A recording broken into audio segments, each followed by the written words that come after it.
కర్నూలు జిల్లా పత్తికొండ జై భీమ్ యువత ఫౌండేషన్ వ్యవస్థాపక అధ్యక్షులు ఆవుల సోమన్ ఆధ్వర్యంలో స్థానిక ఎంపీడీఓకి వినతిపత్రం ఇచ్చారు. ఈ సందర్భంగా ఆయన మాట్లాడుతూ స్థానిక పత్తికొండ ఎంపీడీఓ ఆఫీసులో పనిచేస్తున్నటువంటి అటెండర్ను వెంటనే సస్పెండ్ చేయాలన్నారు. బాలికపై లైంగిక వేధింపులకు గురై చేసిన ఎంపీడీఓ ఆఫీసులో పనిచేస్తున్నటువంటి అటెండర్ను వెంటనే సస్పెండ్ చేయాలన్నారు. అతనిపైన కేసు రుజువయ్యి ఆయన ఇప్పటికి రిమాండ్లో ఉండి దాదాపుగా 10-15 రోజులు అయినప్పటికీ కూడా ఇంతవరకు కూడా సస్పెండ్ ఆర్డర్స్ ఇవ్వకపోవడం చాలా బాధాకరమైనటువంటి విషయము. ఎందుకంటే పత్తికొండలో నియోజకవర్గ హెడ్ క్వార్టర్లో ఉన్నటువంటి మండల ఆఫీసులోనూ సబార్డినేట్గా పనిచేసినటువంటి పసిఫిక్ను ఇంతవరకు కూడా ఎందుకు సస్పెండ్ చేయడం లేదని మేము జై భీమ్ తరపున మేము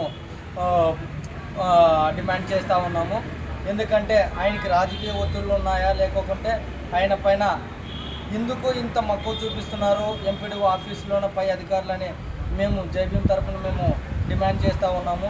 ఆయన పైన కేసు నమోదై ఆయన కేసు నెంబర్ వచ్చేసి 55/2026 ఇంతవరకు కూడా ఎందుకు చర్య తీసుకోలేదు అనేది అంతరాయంగా మేము క్వశ్చన్ మార్క్గా ఉంది. కాబట్టి వెంటనే ఆయన పైన చర్య తీసుకొని ఆయన్ని వెంటనే సస్పెండ్ చేయాలని మేము జై భీమ్ తరపున మేము డిమాండ్ చేస్తూ ఉన్నాము.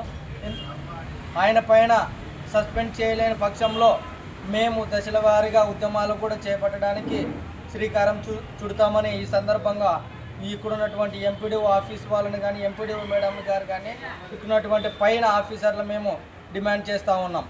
ఎందుకంటే బాలికకి న్యాయం చేయవలసినటువంటి బాధ్యత ఇక్కడున్నటువంటి అధికారులకు ఎంతైనా ఉందని బాలికను దృష్టిలో ఉంచుకొని ఇంతవరకు కూడా ఎందుకు సస్పెండ్ చేయలేదని మేము జై భీమ్ తరఫున డిమాండ్ చేస్తాం.